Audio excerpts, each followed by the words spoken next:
Si vous vouliez empêcher l'Afrique de devenir une superpuissance, vous n'auriez pas besoin d'inventer une nouvelle stratégie. Le plan a déjà été écrit, testé et perfectionné au fil des siècles. Vous commenceriez par vous assurer que l'Afrique ne s'unisse jamais.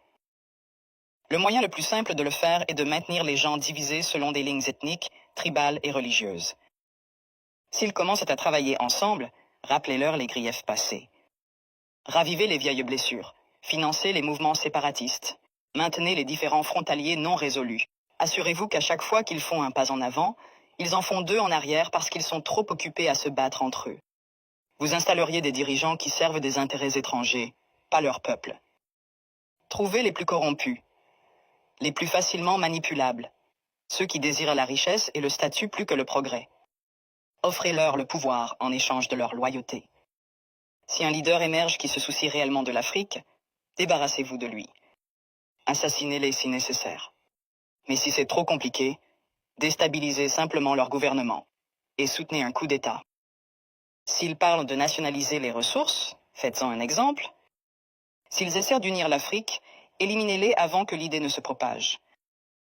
Vous maintenez l'Afrique économiquement faible en vous assurant qu'elle ne s'industrialise jamais. Laissez-les exporter des matières premières, mais ne les laissez jamais les transformer eux-mêmes.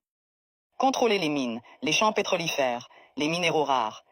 Gardez-les à vendre à bas prix et à acheter cher. Si un pays essaie de se libérer et de construire ses propres industries, sabotez-le.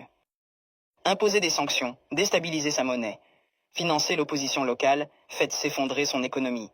Si cela ne fonctionne pas, orchestrez une guerre civile. Les gens ne peuvent pas construire quand ils sont trop occupés à essayer de survivre. Vous vous assureriez que leur système éducatif produit des travailleurs, pas des innovateurs. Enseignez-leur une histoire qui glorifie leurs oppresseurs. Faites-leur croire que leurs cultures sont primitives, que leurs ancêtres étaient des sauvages, que leur avenir dépend de l'approbation étrangère.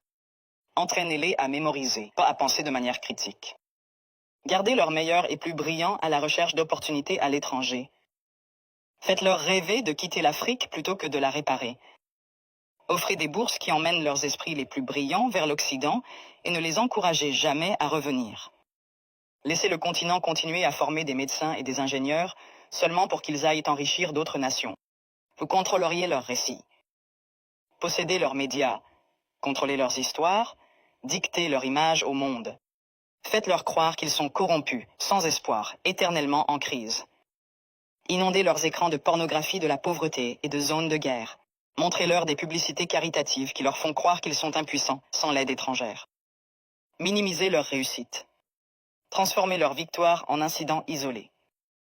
Si un pays africain développe une innovation révolutionnaire, attribuez le mérite à un investisseur étranger. Si un dirigeant africain met en œuvre une politique réussie, présentez-la comme une anomalie plutôt qu'une preuve de compétence.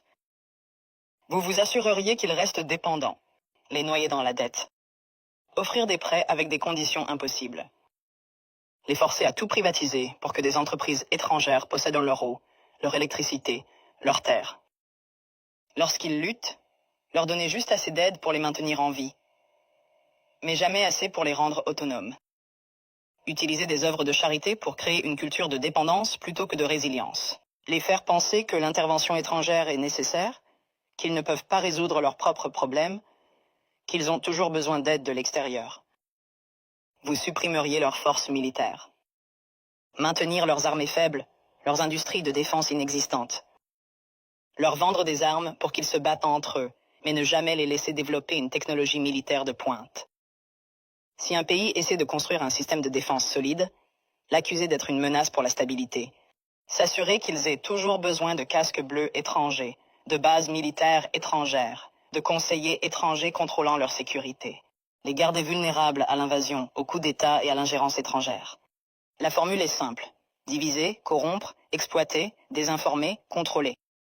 Les maintenir en train de se battre entre eux. Les faire regarder à l'extérieur pour des solutions. Les garder pauvres, dépendants, en insécurité. S'assurer que chaque tentative de se libérer rencontre une résistance si forte que la génération suivante y réfléchisse à 2 fois avant d'essayer à nouveau. Ce n'est pas une théorie, c'est l'histoire. La vraie question n'est pas comment empêcher l'Afrique de devenir une superpuissance. C'est comment l'Afrique peut briser le cycle, malgré tous les efforts pour la maintenir à terre.